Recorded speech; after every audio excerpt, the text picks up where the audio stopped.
Uh, uh. Good morning. Good morning. Hello and welcome to another edition of the Morning Deuce with Dave Spindle, brought to you by #trending.com. Thanks for sharing a couple minutes of your morning with me. We're going to get a tiny bit political this morning, so if that terrifies you, you can't handle it, I understand. You can click away. It's okay. I'm not going to hate you. I'm not going to get up on a high horse and tell everyone what they should think. I'm going to be as honest as I can be about the intellect behind why I think certain people should vote in a certain way. I know more about politics than I want to know or care to know whatsoever. It's the nature of my job.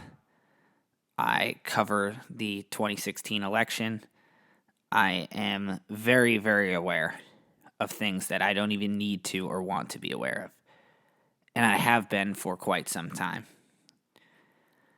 Last night was a big night for the two frontrunners of the 2016 campaign, Donald Trump and Hillary Clinton. 5 states voted, 5 northeastern states, Delaware, Rhode Island, Connecticut, Maryland, and Pennsylvania. They all voted. All 5 of them, Donald Trump won the GOP side of the race. And 3 of them, when I last checked, Hillary Clinton won. Bernie Sanders won another, and I think they weren't completely sure. I believe it was Connecticut. But it was looking like she was going to win 4. This is a very big deal for the political nomination process. I think we first need to point out that Donald Trump has more votes for him in the nomination process now than Mitt Romney had the entire nomination process when he won the bid for the Republican Party. And the rate the nomination process is going with voter turnout, he's going to break the record for most votes for him of all time. So I think we need to acknowledge that in terms of public opinion and public voting, whether you agree or disagree with him, a lot of people are voting for him. More than anyone has voted for anyone in history for a primary nomination. Secondly, whether or not you like or dislike Hillary Clinton, she still seems to be winning states, and she has the support of her constituents, which matters a lot in the Democratic Party. 15% of the delegates voting in the Democratic Party are superdelegates. They can vote however they want. And that's a large part of the voting process. A lot of the superdelegates are, former presidents like Bill Clinton or people that have been affiliated with the party for a long time and held certain positions. The Republicans, it's only 7%, but they have a lot of other situations where if someone, a delegate is voting for Marco Rubio and he's dropped out of the race, certain situations in certain states allow that delegate to move to another candidate. So they have a different way. Basically, both parties have a system in place to kind of help make sure that not just the public members of the party, but the more established members of the party have a say with what's going on. You have to overwhelm with public support to surpass the private establishment within the party. This is what I'm going to say. I'm going to try to explain something. And as soon as I say it, it's probably going to make no sense, but hopefully I'll have pointed it out by the end. Because Hillary Clinton won so resounding today, there's basically zero chance, less than probably 2% chance, that Bernie Sanders wins the nomination for the Democratic Party. Basically, in order for him to win, Hillary Clinton basically has to get indicted. Otherwise, he is not going to win the nomination. And we all know she's not going to get indicted. What I think makes sense logically is if you are a Bernie Sanders supporter and you haven't voted yet, you live in a state like California, which is the best example, a state that hasn't voted in the nomination process yet, and you support his values, it actually makes sense for several reasons for you to be now bear with me here. If you support Bernie Sanders, it makes sense for you to be the Joker, the Heath Ledger version of the Joker, the agent of chaos, and register Republican in the upcoming primaries and vote for Donald Trump. And I know immediately, if you're listening to this and you support Bernie Sanders, you think that's the most ridiculous thing I've ever heard. And even if you support Donald Trump, you're like, that's also the most ridiculous thing I've ever heard. But let me explain it to you. It honestly, at this point, absolutely logically makes sense if you agree with the ideals of the Bernie Sanders campaign. And let me explain that. In the Venn diagram of Sanders and Trump, there's actually a solid amount of overlap. And a lot of the overlap they have is their belief that they're party outsiders, because Bernie Sanders is an independent, even though he's been a politician for forever, and Trump obviously is not a politician. But they have similar core values. I mean, Bernie Sanders, and I know this is going to sound ridiculous, but just listen. Bernie Sanders has said that he wants to form a political revolution, that he's not taking super PAC money, that he's not taking big money donations, that he wants to break up the banks on Wall Street, he wants to reallow free trade, and he wants campaign financing reform that gives the power of politics back to the people. And he thinks the system is rigged. And a lot of his supporters think that the media is blacking him out, or that voters are being held from the polls, that the system is rigged against him. Flip the table to Donald Trump. He's saying a lot of the same things.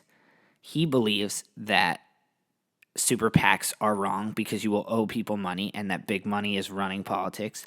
He believes that Wall Street banks and regulation of Wall Street needs to exist and that the banks have become too powerful and the system is bad. So much so that he says that his bankruptcies were him taking advantage of a flawed system that he wants to correct. He believes in creating a more honest version of free trade. He, like Sanders, believes that we should incentivize jobs to stay within the United States by taxing foreign countries and preventing jobs from moving overseas, and the way that he wants to do it is to try to close tax loopholes, which is very similar to what Donald Trump wants to actually do, or at least campaigns and says that he actually wants to do. So those are the overlap of the Venn diagram. Obviously, there's parts that don't overlap. The rhetoric is one. The way Sanders says things is one. A lot of social things, they obviously don't overlap. Although Trump is actually more socially liberal than the other Republicans that are running with him, they're obviously not on the same page in terms of healthcare and values to certain members of the community, the LGBT community, and, they have different policies towards border security, although both of them want to seal the border. Sanders advocates for amnesty for illegal immigrants, while Trump wants to deport illegal immigrants and then make them come in legally. So there are a lot of differences, but this is the reason it makes sense to register and vote Republican for Donald Trump if you support Bernie Sanders. He can't win the nomination. Hillary Clinton's going to win the nomination, and it's only a nomination vote. It's only a party vote.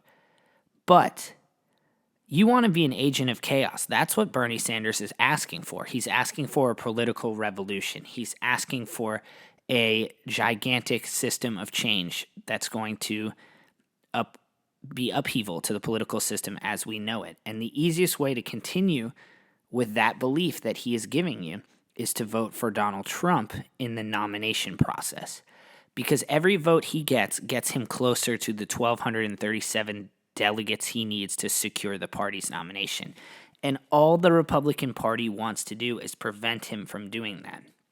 The reason John Kasich and Ted Cruz are still in the race, even though they can't outright win the nomination, is to prevent Donald Trump from getting votes so that they can get to a convention where they can basically make backdoor political deals to try to move someone from the Republican establishment as their candidate to run. that would be chaos to the system.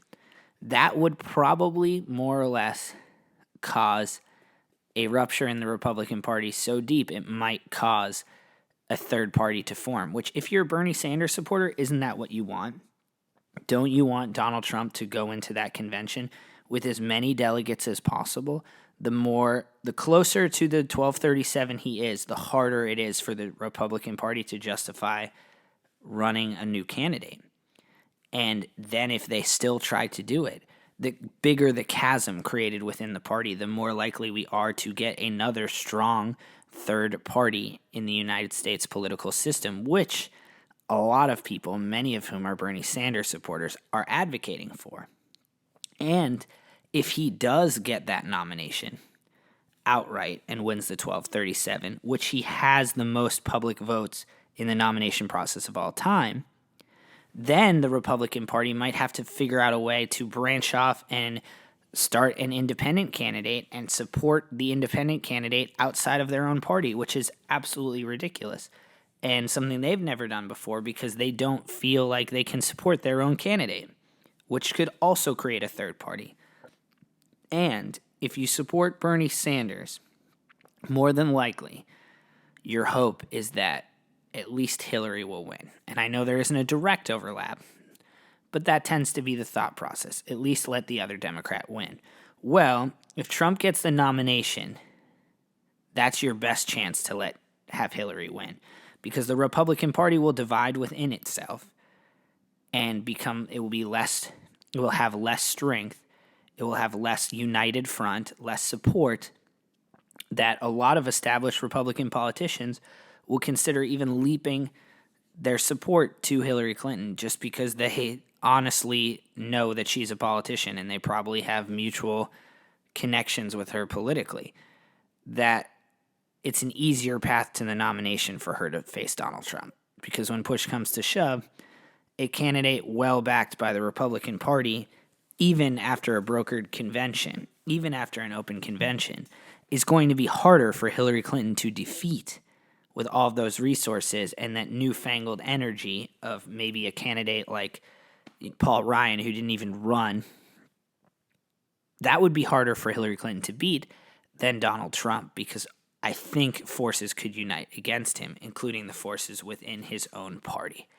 So, if you want a political revolution, like Bernie Sanders says, if you want to show your support for eliminating big banks on Wall Street, eliminating money given to the 1%, eliminating tax loopholes, and eliminating the people who are running for president thinking only about Washington, D.C. and not about everyone else, it actually makes sense to register as a Republican and vote for Donald Trump in the primary. Because that's your best chance to create enough of a political revolution to start a chasm, to start a third party, to start a genuine change in the political system in America, and try to make a difference. And then you can still vote in the general election against him or from whoever you want, if you actually follow the belief system that he has. Because what Bernie Sanders is saying is that the people in Washington are only thinking about the people in Washington. And the system is rigged for the people in Washington to keep thinking about the people in Washington. And that's pretty much the same thing Donald Trump is speaking. Now, does that mean you have to vote for him in general? No. Does that mean you think he should build a wall? No. Does that mean you have to support everything? No. But the theory is the forest fire theory, which is sometimes you have to, lightning strikes a forest and the forest burns down so that all the nutrients can go back into the ground and it can grow fresh and clean and better again, and all the undergrowth can be burned from it. Maybe that has to happen with the political system. That's the revolution that Sanders is talking about. Maybe the crazy lightning to spark a fire is Donald Trump to make it far enough in the nomination process that he actually has to at least go to that convention with as much support as possible. The closer he is to 1237, the deeper the scab it's going to take for the Republicans to rip him away from the nomination. I actually think that makes sense. Now, if you don't support Bernie Sanders, or you do support Donald Trump, or you do support Hillary Clinton, vote for whoever you want. Vote for the ideals you believe in. Vote for whatever you want in your presidential candidate. Vote for whoever you want to run your country and what issues matter to you, whether they be the social issues, whether they be the economic issues, whether they be religious issues, whatever they are, vote for the person you think supports your issues. But make sure you're aware of those issues. And just because Bernie Sanders and Donald Trump are vastly different people with completely different rhetoric, if the goals that Bernie Sanders is saying are goals that you want to support, the best way to support them right now, if you haven't voted in your nomination process yet, like in California, which you have until May 20th to change your party affiliation, the best thing you can do is to vote for Donald Trump, because by doing that, you're supporting the revolution, the Sanders revolution, just not with Bernie Sanders anymore, because he is basically as close to mathematically eliminated as you can be. So yeah, that's me giving you what I was thinking about tonight as I covered 5 states and their primaries. I was thinking that maybe it makes sense for a Sanders supporter to consider being an agent of chaos. That was part 1. Now it's time to wipe it clean. We're going to go completely somewhere different with Wipe It Clean today. I have a huge event on my plate that's coming up, something that I'm really wanting to do, and it's a little private. I'm not even going to share what it is, but the idea was it's been looming for me a little bit, which is something I even talked about earlier in the week. And it wasn't like a bad looming. It's exciting. It's just something that I have to do. And I was saying, I have a lot going on, and I'm just going to try to do the best I can and hope the outcome works. And then I thought of an exclusive, non-exclusive quote, not from the internet, but stolen onto the internet illegally, from The Empire Strikes Back, when Luke's trying to learn how to be a Jedi, and Yoda looks at him and says the very important words, which I will play for you now, non-exclusively here, non-exclusively, on the Morning Deuce. You must unlearn what you have learned. All right, I'll give it a try. No, try not. Do or do not. There is no try. And there it is, right there. The most infamous words Yoda has ever spoken. Do or do not. There is no try. And as I said to myself, I'm going to try and do the best I can with this, and there's a lot other going on. I was already beginning the excuses in my head. Don't let your life be framed by excuses. Don't frame that you're going to try. Decide that you're going to do it or you're not going to do it, and then make it happen. And if it doesn't, it wasn't meant to happen. But you didn't go into it hoping it would. You went into it making it happen. And that's it, the Morning Deuce. So we'll see you tomorrow. Happy Hump Day. And I'm Davis Spindle. Check out the website. Later.